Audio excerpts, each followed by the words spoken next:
Filmimizni Şinjan Ayan Xalqaro savdo şirkati Lavrus yurishlik mahsulotlari alohida qo'llagan.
Yaxshimizlar, men usulchi do'stinglar Mahir Ahmad.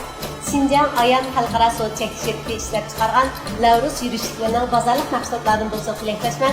Shundaqla bu shirkatning ishlariga tilayman. Yaxşımızlar, mən Isıtınla güzel kısımdır. Ben Şincan Ayan Xalqara Sol Çekiş Şirketi'nin Nevruz bölümlerinden pazar sonu halkına kızgın təbrikləyinə həm də bazarlıq məsləhət keçişi üçün yürütülüdür. Salam dostlar, yaxşımısınlar? Mən Səlma Usulcu Dostlarla Nifət Tərəfindən Şincan Ayan Xalqara Sol Çekiş Şirketi'nin Nevruz yürüyüş fikrindən texno bazarlıq məsləhət keçişi üçün yürütülüdür.